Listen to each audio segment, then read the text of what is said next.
All right. Here we go. Bearing up at night. It's been too long. First of all, I got apologies to get out of the way. Apologize to Zach. Apologize to everybody on here. Patreon. I totally intended to last week be doing videos in Colorado and everywhere, and just did not get done. Um, I was going to upload them later, but I dropped the ball big time. So apologies on that. And this week I was back, and just hadn't gotten to a groove of things. And here I am, 10 o'clock at night, just finished messing around, and me and my wife were playing a game, and I was like, I've got to do my Patreon, and so I apologize for not being on. Um, but anyway, episode 2 of season 3 just came out today, all over social media, everywhere. Um, and it was about the Enneagram. And that's something that's like, I explained it a lot in that video, so I'm not going to belabor in that episode. I'm not going to belabor my feelings on the Enneagram. I think it's Cliff Notes. I think it's a wonderful tool for self reflection and self growth. It's not supposed to be compared to the Bible. It's not supposed to be something you live your life around. Is my way is what I mean by that. But it's just like any tool. When used properly, it can be very beneficial. Um, and I kind of want to talk about myself selfishly for a minute. The number 7, sometimes called the enthusiast, sometimes called different things. Um, but a lot of different things to go in a deep. This is kind of going on from now. It's going to go on a deeper level than that episode did, than today's episode. So bear with me as I go into that. The Enneagram has 3 triads. 7 into the thinking triad. And when I first encountered the Enneagram, that was kind of weird to me.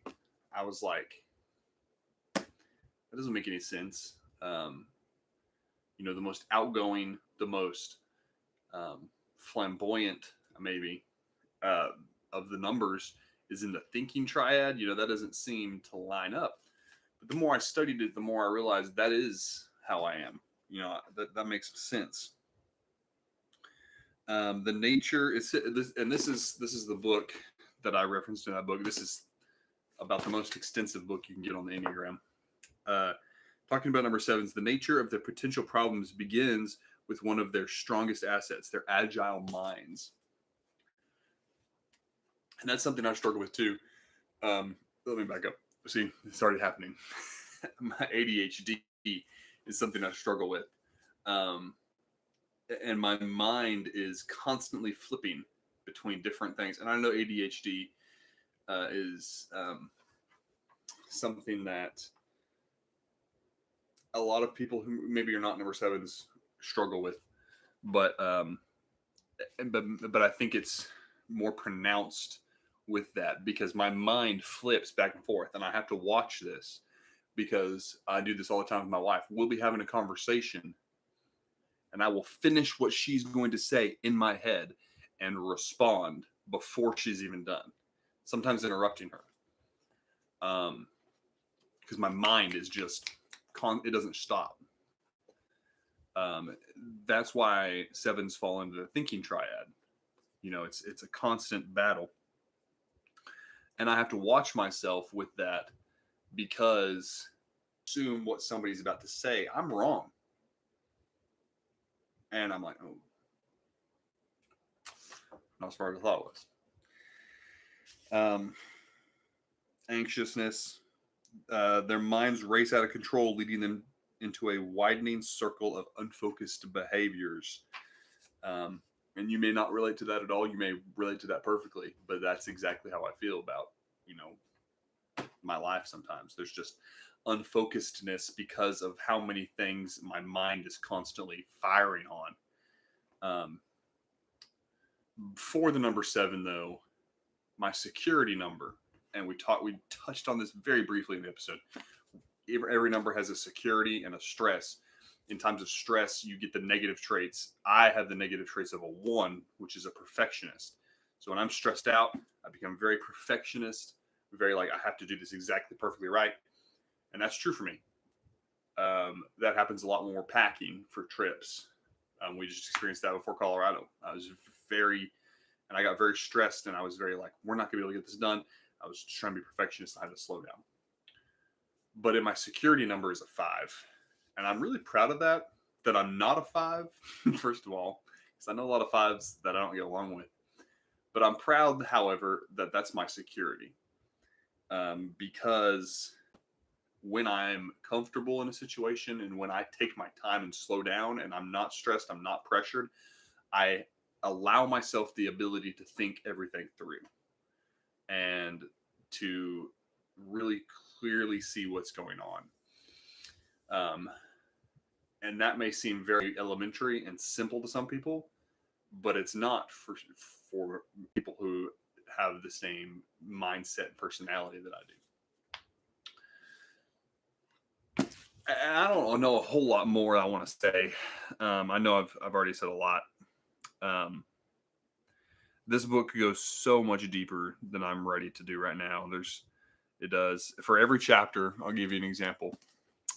It leads off with a picture, a little drawing, and it titles the number, and then it gives in a profile, healthy profile, average profile, and an unhealthy profile. And then it gives key motivations: happiness, satisfaction, have a wide variety of experiences, keep their options open, enjoy life, amuse themselves, and escape anxiety. And then it gives famous examples, whether they're true, that's true or not.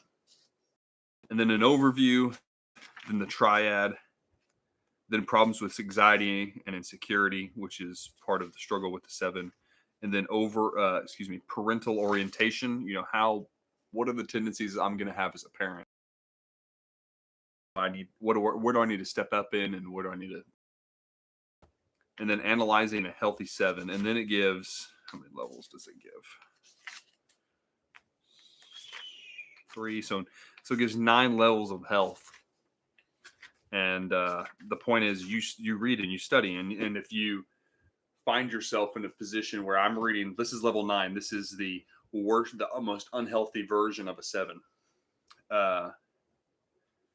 Manic 7s eventually reach a point where they have consumed everything in their environment, leaving them nothing upon which to ground themselves. The anxiety they have been able to repress by staying in motion finally breaks into consciousness.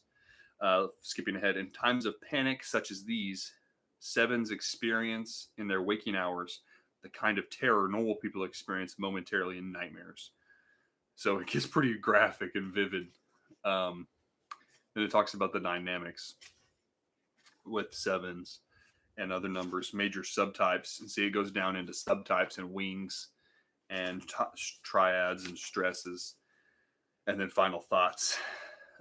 Very extensive. I mean, you saw this book, the thickness of the book. That is just the chapter on 7s right there. So there's so much in here that I can't even begin to talk about, but I just did.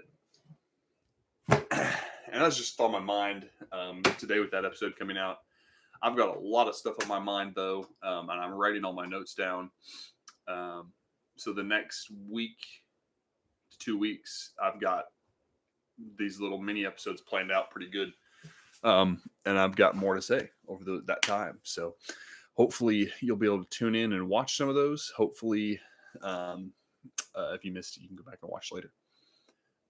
Wow. It is 10 o'clock on a Thursday.